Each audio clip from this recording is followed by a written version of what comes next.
Hello Zimbabwe, my name is Tracy and I welcome you to our show Straight Talk. Tiri kuHighfield Gwanzura Stadium kune maartist akasangana esungura edance, mapromoter, madjs nevamwewo vari kuriesa. Nhasi ndina Peter Moyo achandiudzawo about sungura and kuti ari kuzvigona sei muindustry yaari kamubana. So yeah, you know, the big challenge of sungura one in my big guns in terms of body wise and age. But I think I'm getting a little advantage in terms I'm the youngest, so I want to support. Yeah. Okay. I believe that you walk through that, and if you are running your home life and a spotlight because the Rokanga Garashi do any moon waste. I mean, the Funga will see it. I know that you are stronger in Moyo. My dear, I'm saying the means of a score in the actual game, like Mogazo, which I take over. My dear, while one was an advantage for what I did. So Sangrapanga Dara and you also was little album after Casio and the Rock note.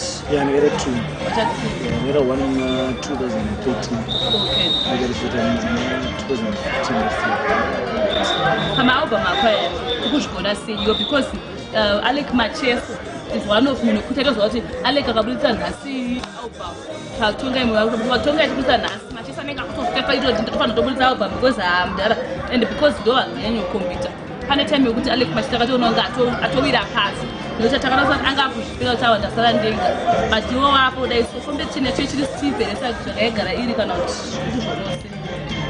Yeah, in terms of sungura music, commission is there. But you know, commission is one day in terms of music. I'm doing songs I'm doing exchange in my original because most of my songs are D&D live. Of course, music, competition negative. Alright. And in my songs, I'm going to say, Kutukana Nevan, Akawanda, Jerudo. Kosakio, and Tangasha was up in age nepot Nichi. How long go not to my dancer, artist, Tamba Mango, say, you know what I say, because it's like now, dancer, if I'm so. We will get to I work, do not to do not to ice pump for ice pump for. Ice on sorrow. There is sungura. Whether you guys you love it or not, sungura is Arabic. Because danzo is on Moria for 2-3 months.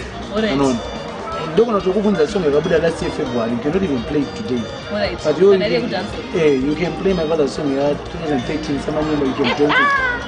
So you cannot say and dance or Akuna because this next summer never to go to it, but it's dance so your last month nasa enough value. So exactly. Hapa ngambo mira preparation. Ngambo yimba. Not so kuti anzi competition. Ngambo mira. All right, plus beg offer. Beg dinalo. Brezera. Rekuti ndikadawe tawosa. Kama na dance hapa notombo taka na pana. Babeg. Babeg ngambo mira. Hapa nanoziva varipo kuna wadaiti. Nanoziva. Babeg apana ndokona kutedza ichikubvunzei muzvipindurire mega because taifunga kuti danso nderi kumberi nderi kutopesa but nhasi zvabuda pachena kuti sungura iri kumberi pabhegi pakunzwikwa pakudiwa sungura iri kumberi apana danso motokaka dzisimbe motosunga dzisimbe. But still I love the competition avarutipa zvinoenda kuti music wise in Zimbabwe iende pa next level because ndauda kubudisa album ndauda isho zakune dzimwe danso iwo kana vachibudisa zakune sungura. So I think the competition is quite good. Yeah, but suddenly I'm not going to go and buy the album. Because you need to soga 10 minutes or 20 minutes I will put you battle pesa. But in him put album is on the food. Yeah, zenda nokuti boys vanotinoplay vanongoona zvinoitika kunyora vanorotiswa vamwe so munokwanisa kwakasiyana.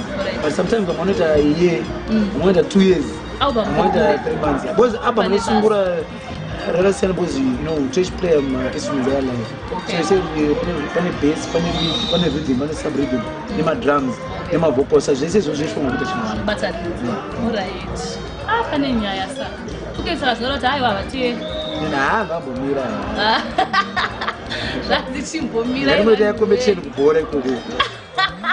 Okay, so just to round up Peter Moyo, ndanga ndina Peter Moyo achititaurira atodza kuti sungura ndoiri kumberi musazvinyebere muchiri danso iri. mberi. So just to round up, ungangodzochi mapisa muindustry. Yeah, ngoti wangaite sei? Yeah, that was music chinhu chakaoma. Unogona une chipo but it's not a matter of kuti une talent.